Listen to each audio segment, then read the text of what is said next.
Hello বন্ধুরা, আজকে আমি সম্পূর্ণ একটা আলাদা ব্লগ নিয়ে এসে উপস্থিত করেছি। আমার ডেইলি লাইফের মধ্যে একটা ব্লগ আমি আজকে নিয়ে এসেছি। সচরাচর এই ধরনের ব্লগ আমি আনি না, তাও আজকে ইচ্ছে হলো।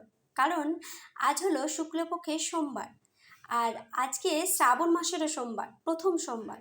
আর এই সোমবারে অনেকেই শিব পুজো করে, তাই আমিও সকাল সকাল ঘুম থেকে উঠে চলে গেলাম বাজারে শিব পুজো করবো বলে কিছু ফুল, ফলমূল, দুধ, মিষ্টি এসব আনার জন্য।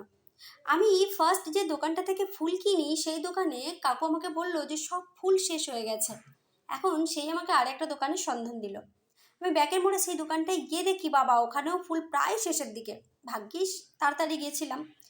তো ওই কাকু আমাকে কিছু ফুল দিল, আমি ওখান থেকে আকন্দ ফুলের মালা আর কিছু ফুল নিয়ে দুধের প্যাকেট ট্যাকেট নিয়ে সোজা বাড়ির দিকে রওনা দিলাম। অবশ্য বাড়িতে থাকলে মা অনেক কিছু জোগাড় করে রাখে, সাথে বাবাও জোগাড় করে দেয়। এখানে আমার কাছে মা বাবা কেউ নেই, তাই আমি একাই সব কিছু জোগাড় করছি। রুমে ফিরে স্নান টান করে যেটুকু আমার ক্ষমতা, যেটুকু আমার ভক্তি বিশ্বাস, সেটুকু দিয়ে আমি মহাদেবকে সাজিয়ে পুজো করার চেষ্টা করলাম। হয়তো আমার পুজোর মধ্যে অনেক ভুল ভ্রান্তি থাকে, অনেক কিছু থাকে, আমি সঠিক নিয়মকানুন জানি না।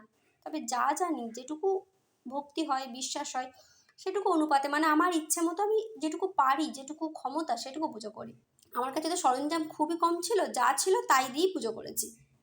এবার পুজো টুজো করার পরে আমি আজ সারাদিন ফল আহার করে আজকের দিনটাকে মানে কমপ্লিট করার চেষ্টা করলাম। বাড়িতে থাকলে মা আলো জ্বালে হব্বিসি করে দেয়, এখানে তো আর আমি ওসব পারবো না, তাই ফল খেয়ে দিন কাটিয়ে দিলাম। তোমরা কে কে শিব পুজো করেছো আমাকে কিন্তু জানিও কমেন্টের মাধ্যমে। টাটা, দেখা হচ্ছে অন্য কোনো ব্লগে।